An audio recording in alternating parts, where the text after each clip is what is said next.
저희 읽도록 하겠습니다. 오늘 하나님이 주신 말씀은 데살로니가전서 5장 12절에서 18절 말씀입니다.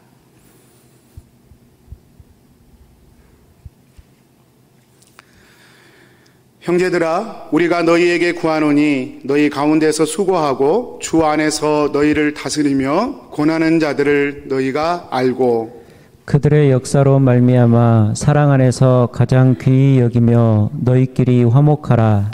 또 형제들아, 너희를 권면하노니 게으른 자들을 권계하며 마음이 약한 자들을 격려하고 힘이 없는 자들을 붙들어 주며 모든 사람에게 오래 참으라. 삼가 누가 누구에게든지 악으로 악을 갚지 말게 하고 서로 대하든지 모든 사람을 대하든지 항상 선을 따르라. 항상 기뻐하라. 쉬지 말고 기도하라. 범사에 감사하라. 이것이 그리스도 예수 안에서 너희를 향하신 하나님의 뜻이니라. 아멘. 우리 성가대 하나님 감사합니다. 또 귀한 찬양 감사합니다.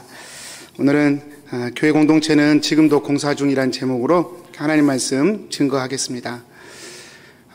왜 공사 중인지 먼저 한번 좀 신학적으로 한번 제가 좀 이렇게 설명을 좀 해야 될 것 같습니다. 좀 어려운 이야기지만 길지 않은 이야기니까요. 좀 집중해서 한번 들어주셨으면 좋겠습니다. 바울 신학의 권위자인 필로신학교의 김세훈 박사라고 하는 분이 있습니다. 이분이 쓰신 책 중에 칭의와 성화란 무엇인가 라는 책이 있는데 이분이 그 책에서 우리 한국 교회가 가지고 있는 바울의 구원론을 해석하는 방법 세 가지 단계로 나누어서 이렇게 해석하는 것에 대해서 그 문제점을 강하게 제기하고 있습니다. 이런 것입니다. 전통적으로 우리는 구원을 칭의, 성의, 성화, 영화 이렇게 세 단계로 구분을 하는데요. 칭의란 믿음으로 의인이라고 칭함을 받은 것이고 그런 우리가 거룩하게 살아감으로써 성화를 이루어 가는 것이고 끝내 하나님의 영광에 이르는 영화에 이른다는 이런 세 가지 단계별 구원의 과정에 대한 이해입니다. 아마도 이 예배에 참석하는 우리 성도님들 모두가 그렇게 배우셨고 또 그렇게 생각하고 계실 것입니다. 김세훈 박사는 이러한 전통 신학에 대해서 아주 틀린 것은 아니지만 그럼에도 불구하고 이 바울이 선포한 복음을 정확히 반영한 것은 아니라고 확신하며 말합니다. 무슨 말인가 하면 제가 요점만 정리해서 말씀을 드리면 바울이 그의 복음의 서신서를 기록하면서 칭의를 성화의 전 단계로 사용하지 않고 있다는 것입니다. 그리고 칭의라는 단어를 성도의 과거, 그리고 현재, 미래에 걸쳐서 다양하게 이 칭의란 단어를 사용하고 있다는 것입니다. 예를 들어 한번 들어보겠습니다. 빌립보서와 고린도전서의 말씀입니다. 예수 그리스도로 말미암아 의의 열매가 가득하여 하나님의 영광과 찬송이 되기를 원하노라. 주께서 너희를 우리 주 예수 그리스도의 날에 책망할 것이 없는 자로 끝까지 견고하게 하시리라. 사실 성경에 칭의란 말은 없습니다. 저희가 만든 용어예요. 바울의 표현을 표현한 겁니다. 그래서 이 칭의적 표현의 단어가 이렇게 의의 열매 또는 책망할 것이 없는 자, 이게 다 칭의라는 단어의 표현입니다. 이 칭의라고 하는 단어가 이 빌립보서와 고린도전서에는 미래형으로 기록되어 있다는 것입니다. 이 미래형으로 써져 있는 이 칭의라는 단어가 사실은 또 누구에게 써진 것이냐면 이미 칭함을 받은 성도인 빌립보 교인들과 고린도 교회 교인들에게 하신 말씀이라는 것이죠.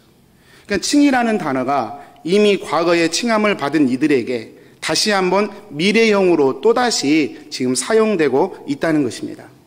한 번만 더 보시죠. 고린도전서 6장 11절입니다. 너희 중에 이와 같은 자들이 있더니 주 예수 그리스도의 이름과 우리 하나님의 성령 안에서 씻음과 거룩함과 의롭다 하심을 받았느니라. 이 고린도전서에서는 칭의와 성화를 과거형으로 똑같은 선상으로 지금 다루고 기록하고 있습니다. 첫 번째, 두 번째 이런 개념의 순차적 개념으로 이렇게 설명하고 있지 않고 동시적으로 일어나는 것으로 지금 이렇게 표현하고 있는 것입니다. 이런 표현들은 바울의 서신서를 보면 막 널려 있습니다, 사실은. 한두 개가 아니라 바울의 서신서 전체가 이런 유의 기록을 하고 있는 것을 제가 볼 수 있습니다. 이 칭의가 다시 표현하면 성화의 전 단계로 이렇게 표현된 것들은 논리적 이해를 위한 표현 방법이지 시간적으로 존재적으로는 칭의 다음에 성화가 일어나는 것이 아니라 동시적으로 일어나고 동시적으로 이루어지는 것이라고 바울은 그의 개념들을 그의 서신서에서 쓰고 있다는 것입니다. 칭의라는 단어가 그래서 성도의 한 과거에, 의롭게 된 한 과거에만 쓰여진 것이 아니라 성도로 살아가는 현재의 삶에도 바울의 서신서에서 칭의라는 단어를 쓰고 있고, 또 앞으로 미래에도 성도가 이를 완성에 대해서도 이 칭의의 개념을 바울은 계속해서 사용하고 있다는 것입니다. 제가 이 복잡한 이야기를 좀 쉽게 간단하게 설명해 드리면, 성도는 칭의 받았고 칭의 받고 있고 칭의 받을 것이다. 바울은 그렇게 표현하고 있다는 것입니다. 또 칭의뿐만 아니라 성화 역시 이와 똑같은 형식으로 기록하고 있다는 것입니다. 성화되었고 성화되고 있고 성화될 것이다. 이렇게 성경은 칭의와 성화를 과거와 현재의 미래에 걸쳐서 다양하게 기록하고 있다라고 하는 것입니다. 바울이 이 칭의와 이 성화라는 단어를 이렇게 필요에 따라 구원을 설명하기 위해서, 복음을 설명하기 위해서 사용하는 것을 볼 수 있는데요. 예를 들면 이것입니다. 율법을 잘 지켜서, 율법을 잘 준수해서 구원을 얻을 수 있다고 생각하는 유대인들에게는 의롭게 됨이 하나님의 복음으로 말미암은 것이라는 칭의의 복음을 성화의 복음과 함께 굉장히 칭의의 복음을 강하게 강조해서 설명을 합니다. 그리고 이 혼란한 문란한 이방인들 사이에서 신앙생활하는 헬라인들, 이방인들 교회에는 칭의의 복음을 선포하면서 동시에 오늘 데살로니가전서의 말씀처럼 성화를 강조하여 복음을 선포합니다. 그래서 한쪽에서는 칭의를 강조하고 한쪽에서는 성화를 강조하는데, 이것이 바울이 복음을 설명하는 두 가지 방법이라는 것입니다. 그래서 칭의든 성화든 사실은 분리된 것이 아니라 구원을 설명하는 한 가지 본질을 설명하는 두 개의 다른 언어일 뿐이라는 것이죠. 이걸 우리가 메타포스, 그림 언어다, 그런 표현을 좀 쓰는데요. 칭의라는 표현을 좀 쉽게 풀이해보면 의롭게 됨을 뜻하는, 하나님 앞에 의롭게 되는 법률적이고 하나님의 자녀로 살아가는 관계적인 용어입니다. 성화는 성도가 죄에서 점점 벗어나 거룩해져 가는 실제적 삶의 용어이죠. 그래서 이 칭의와 성화를 바울 서신서는 나누지 않고 동시에 쓰고 있다는 것입니다. 로마서에서 보면 너희 몸을 하나님이 기뻐하시는 거룩한 산 제사로 드리라 그래요. 이게 바로 성화죠. 로마서는 이신칭의, 칭의의 복음을 강하게 증거하는 복음서지만 동시에 삶으로 하나님 앞에 예배드릴 것을, 성화에 대해서도 그에 못지않게 강조하고 있다는 것이죠. 그래서 이 칭의가 다시 한번 정리해보면 성화의 전 단계가 아니라 성화와 칭의와 성화는 동시적 개념으로 성도의 과거와 현재의 미래에 적용되는 신앙의 개념이라는 것입니다. 천주교는 성화를 칭의의 조건으로 보았습니다. 그래서 성화를 잘 이루면 의롭게 된다고 믿었습니다. 그래서 천주교는 행위를 굉장히 강조합니다. 개신교는 칭의를 성화의 조건으로 보았습니다. 의롭게 되었으니 이제 성화돼야 된다라고 가르쳤습니다. 근데 김세훈 박사는 이렇게 칭의와 성화를 각각의 조건으로 볼 것이 아니라 동시적 개념으로 봐야 한다고 주장하는 것입니다. 오늘 제가 그 부분을 한번 말씀드려 보려고 합니다. 사랑하는 성도님들, 칭의와 성화는 동시에 이루어지는 것이다. 저희가 이 칭의와 성화 또 구원에 대해서 이야기를 할 때 꼭 듣게 되는 질문이 있습니다. 그 질문이 뭐냐면 성화와 구원에 있어 탈락의 가능성입니다. 예를 들면 이것이죠. 성경에서 믿음을 항상 지켜야 합니다. 이렇게 강조하는 말씀들을 보면 믿음을 절대로 잃어버리면 안 됩니다. 데살로니가전서에서도 믿음을 지킬 것을 얼마나 이야기합니까? 근데 그 믿음을 지켜야 한다는 말씀을 대할 때마다 구원을 칭의와 성화와 영화의 단계별로 이해하고 있는 사람들은 자동적으로 이런 질문이 생겨요. 어떤 질문이 생기냐면, 그럼 믿음을 안 지키면 어떻게 되죠? 믿음을 그렇게 지켜라고 얘기하는데 믿음을 안 지키면 어떻게 되죠? 이미 믿어서 칭의받았는데 성화되지 않았다고 해서 그 구원이 취소될 수 있는 겁니까? 라고 질문할 수밖에 없는 것이죠. 근데 바로 이 부분이 칭화와 성화를 구원의 단계적 개념으로 과정으로 인식하는 것의 결정적인 허점이고 함정이라는 것입니다. 칭의와 성화는 동시적으로 인식되어지고 이루어지는 것인데, 그래서 칭의가 이루어졌는데 성화가 안 이루어졌다는 개념 자체가 성립이 불가능한 것인데, 성화가 없다면 칭의도 없는 것이고 칭의가 있다면 성화도 있는 것인데, 그게 당연한 것으로 인식되어야 마땅한데, 이걸 단계별로 인식을 하면 그것이 마치 가능한 것처럼 인식을 하게 돼서 그런 질문을 한다는 것입니다. 바로 이러한 개념이 성립될 수 없음에도 불구하고 성경에는 이런 개념이 가능한 것처럼 신앙생활했던 사람들이 기록되어 있습니다. 그리고 오늘날에도 그렇게 신앙생활하는 사람들이 적지 않다는 것입니다. 여러분, 이것이 바로 성경에서 그토록 신앙의 종교와 신앙의 의식화를 경계하는 이유입니다. 그리고 그것은 구원을 정말로 사모하는 우리 기독교인들이 정말로 주의해야 할 그런 부분입니다. 이에 대해서 고린도전서 10장에서 바울은 이스라엘의 예를 들어서 설명을 합니다. 조금 길지만 여러분 한번 읽어보시겠습니다. 형제들아, 나는 너희가 알지 못하기를 원하지 아니하노니 우리 조상들이 다 구름 아래에 있고 바다 가운데로 지나며 모세에게 속하여 다 구름과 바다에서 세례를 받고 다 같은 신령한 음료를 마셨으니 이는 그들을 따르는 신령한 반석으로부터 마셨음에 그 반석은 곧 그리스도시라. 그러나 그들의 다수를 하나님이 기뻐하지 아니하셨으므로 그들이 광야에서 멸망을 받았느니라. 이러한 일은 우리의 본보기가 되어 우리로 하여금 그들이 약을 즐겨한 것 같이 즐겨하는 자가 되지 않게 하려 함이니, 그들 중에 어떤 사람들이 음행하다가 하루에 23,000명이 죽었나니 우리는 그들과 같이 음행하지 말자. 그들 가운데 어떤 사람들이 원망하다가 멸망시키는 자에게 멸망하였으니 너희는 그들과 같이 원망하지 말라. 그들에게 일어난 이런 일은 본보기가 되고 또한 말세를 만난 우리를 깨우치기 위하여 기록되었느니라. 이스라엘이 선택된 민족 아닙니까? 하나님이 선택한 사람들이죠. 그런데 광야에서 멸망받았다는 것입니다. 그리고 이런 이야기는 오늘날 신앙생활하는 우리에게, 말세를 살아가는 우리에게 본보기가 된다는 말씀입니다. 그래서 이 11절까지 말씀을 한 뒤에 12절에 그 이야기의 결론으로 이렇게 말씀을 합니다. 그런즉 선줄로 생각하는 자는 넘어질까 조심하라. 선줄로 생각하는 자는 넘어질까 조심하라. 여기서 넘어진다는 말이 헬라어로 핍토라는 단어인데요, 영어로 fall down입니다. 떨어져 나간다는 뜻이에요. 완전히 떨어져 나가버린다는 뜻입니다. 이 fall down, 이 핍토라고 하는 헬라어가 정확히 변형되지 않고 똑같이 쓰인 이 성경의 기록이 있는데 요한계시록 2장 5절입니다. 제가 한번 읽어보겠습니다. 그러므로 어디서 떨어졌는지를 생각하고 회개하여 처음 행위를 가지라. 만일 그리하지 아니하고 회개하지 아니하면 내가 내게 가서 내 촛대를 그 자리에서 옮기리라. 여기서 떨어졌는지, 이게 바로 핍토라고 하는 헬라어예요. fall down. 예수님께서 떨어졌다 경고하면서 돌이키지 않으면 촛대를 옮기겠다, 주님께서 에베소 교회에게 하신 말씀이에요.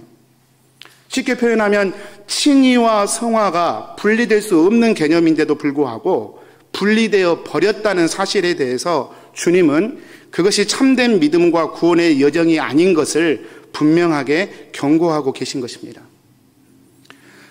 한국교회의 많은 분들이 염려하는 이런 상황에 대해서 이 김세훈 박사는 그래서 이렇게 설명을 합니다. 제가 한번 읽어보겠습니다.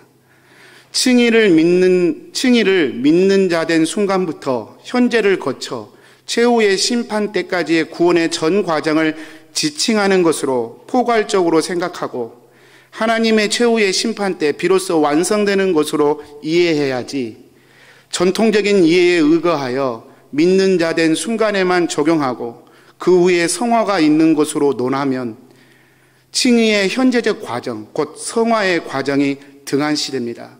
그러면 윤리, 곧 의로운 삶이 없는 칭의론이 되고 맙니다.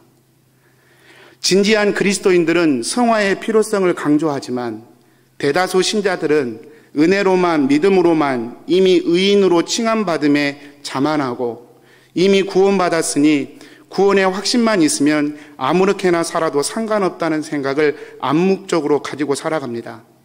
그러나 이것은 영지주의의 가르침이고 구원파의 가르침입니다.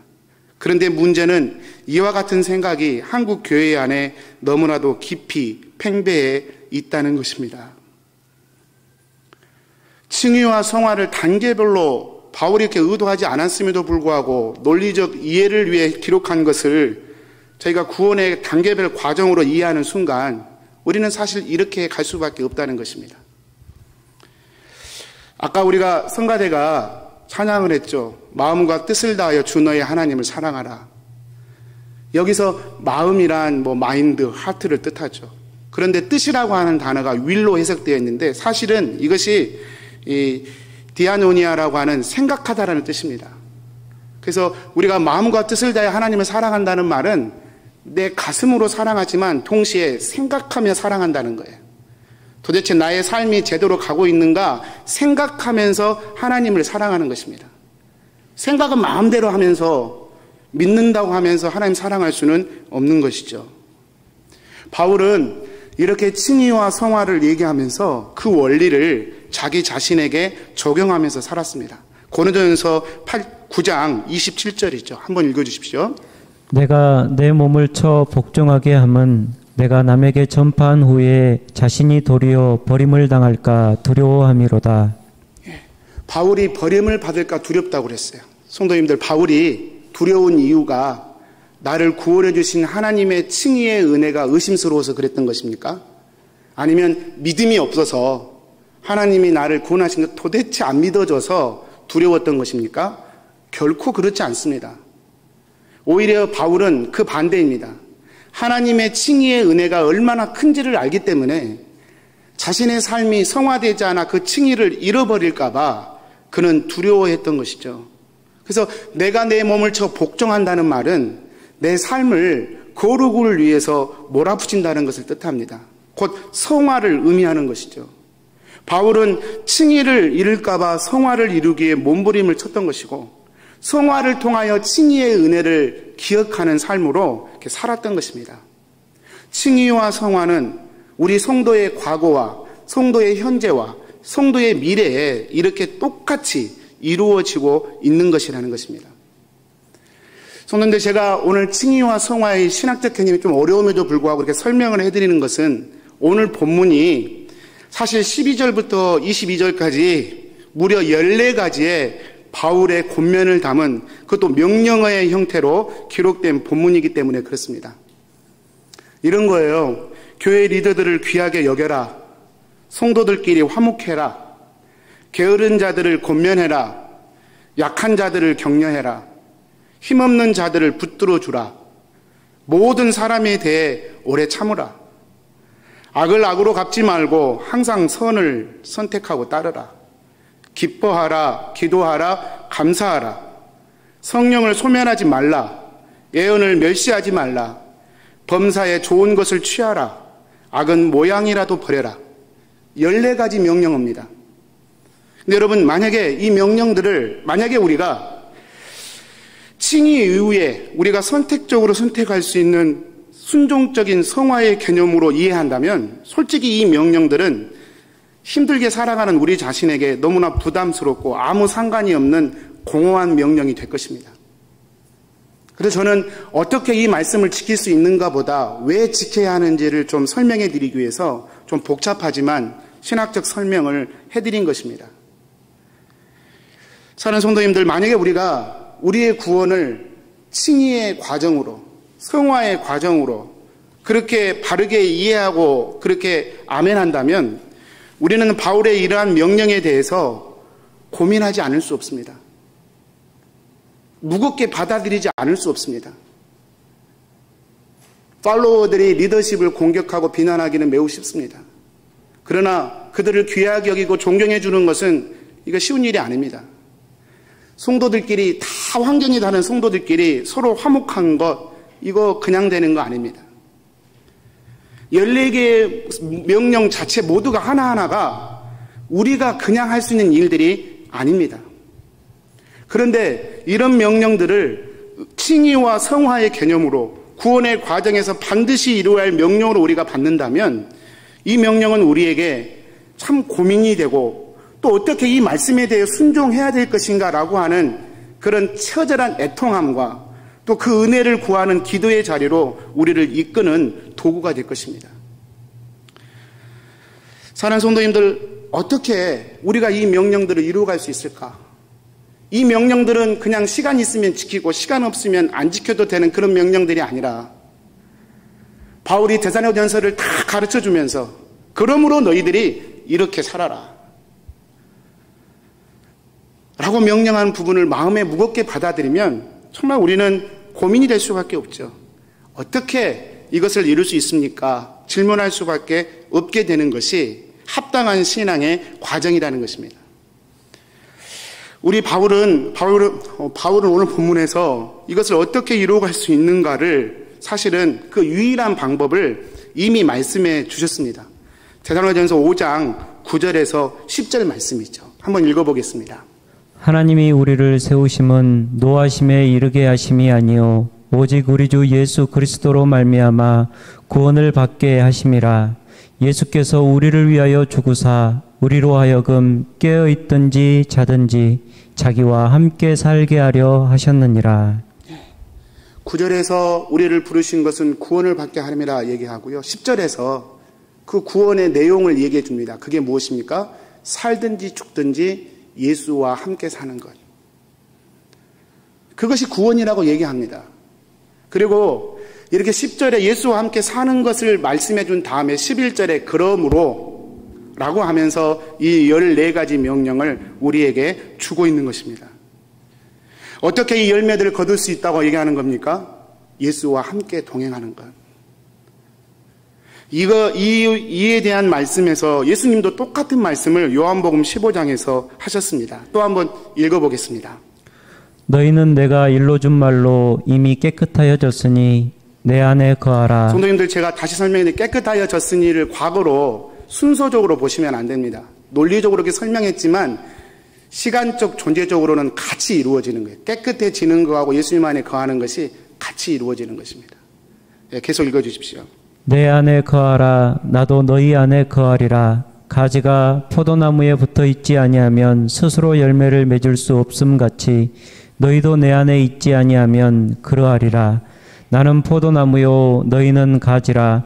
그가 내 안에 내가 그 안에 거하면 사람이 열매를 많이 맺나니 나를 떠나서는 너희가 아무것도 할 수 없음이라.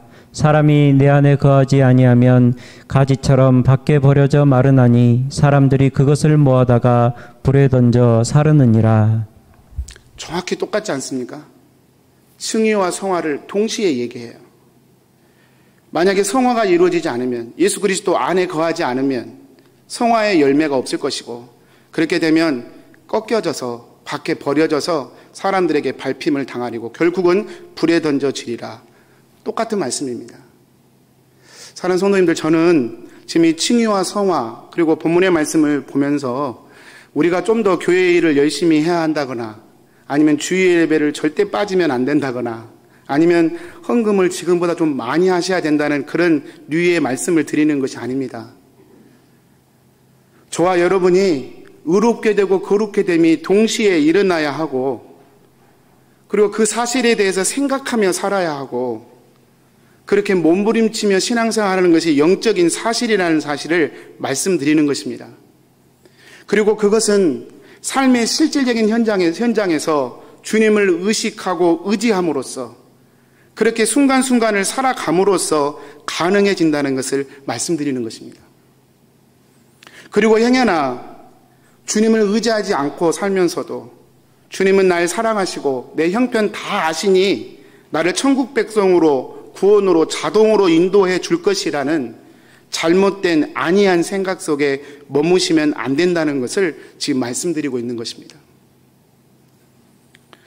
성경이 말하는 복음의 원리, 우리가 그동안 교리적으로 이해하면서 알고 있는 원리들이 사실은 성경으로 좀 더 들여다봐야 할 부분들이 많다는 것을 이렇게 깨닫게 되는 것이죠. 말씀을 정리하겠습니다. 성도님들, 오늘 14가지의 명령이 우리에게 주어졌습니다. 한번 생각해 보셨으면 좋겠습니다. 그리고 한번 고민해 보면서 실천해 보셨으면 좋겠습니다. 교회의 장로님을 귀하게 여겨라. 교회의 권사님을 귀하게 여겨라. 교회 집사님들과 리더십들의 수고와 헌신을 좀 귀하게 여겨라. 성도들끼리 싸우지 말고 반목하지 말고 화목하게 살아라. 영적으로 서로 깨어있기를 권면하고 힘들어하는 사람은 손 내밀어 격려하고 붙들어줘라. 모든 사람에 대해서 좀 오래 참으라.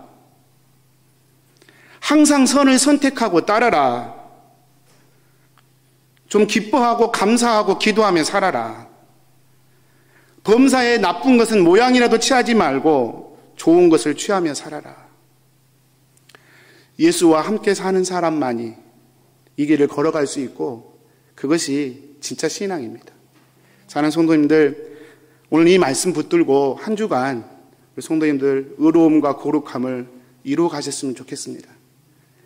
우리 킹선 한인교회가 공사 중입니다. 과거와 현재와 미래형으로 기록됐다는 말은 현재 아직도 많이 부족하다는 뜻입니다. 완성되지 않았습니다. 그러나 그럼에도 불구하고 저희는 그 완성을 향해 순종과 믿음으로 믿음의 외길을 걸어가야 하는 것이죠. 저는 코로나의 상황 가운데 킹선 한인교회 공동체가 어떻게 유지될까 사실 그 걱정도 있지만 그것이 제 프라이어티의 고민은 아닙니다. 목회자로서의 저의 고민은 우리 성도들이 정말 하나님을 잘 믿고 끝까지 구원의 길을 걸어가는가, 그것이 저의 고민입니다.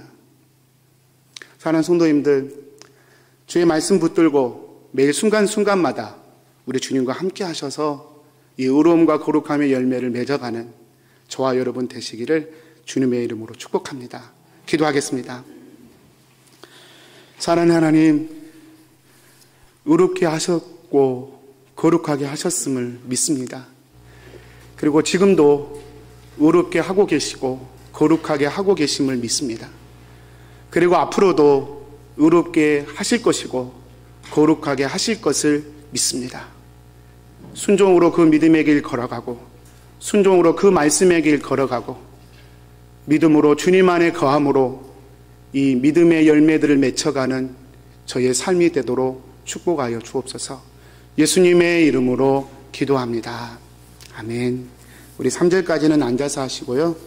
2절까지는 앉아서 하시고 3절은 일어나